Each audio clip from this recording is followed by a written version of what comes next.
ভোটের আগে বর্ধমানে ডিউটি করতে এসে প্রাণ হারালেন এক সিআরপিএফ এর জওয়ান।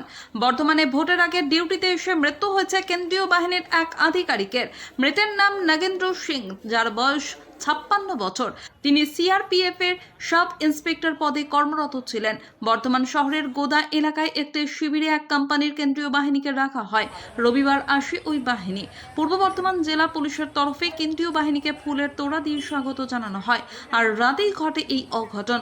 আচমকায় অসুস্থ হয়ে পড়েন নগেন্দ্রকে। রাতেই বর্ধমান মেডিকেল কলেজ হাসপাতালে নিয়ে যাওয়া হয়। সঙ্গে সঙ্গে তাকে ভর্তি করা হয়। চিকিৎসা শুরু হয় হাসপাতালে, কিন্তু শেষ রক্ষা হলো না। চিকিৎসারত অবস্থাতেই মৃত্যু হলো নগেন্দ্রর। প্রাথমিকভাবে চিকিৎসকদের অনুমান হৃদরোগে আক্রান্ত হয়ে মৃত্যু হয়েছে ওই আধিকারিকের। তবে সঠিক কারণ জানতে ময়নাতদন্তের রিপোর্ট পাওয়ার অপেক্ষায় সব পক্ষই। নগেন্দ্র বিহারের বৈশালী জেলার সরাই থানা এলাকার বাসিন্দা। তিনি বিহারের জামুইয়ে সিআরপিএফ এর 215 নম্বর ব্যাটালিয়নের কর্মরত ছিলেন। সেখান থেকেই এক কোম্পানির জওয়ানের সঙ্গে পূর্ব বর্ধমানে ডিউটিতে এসেছিলেন তিনি। হসপিটালে গেছে কিছু গেছে আমার লোক আছে বাবা।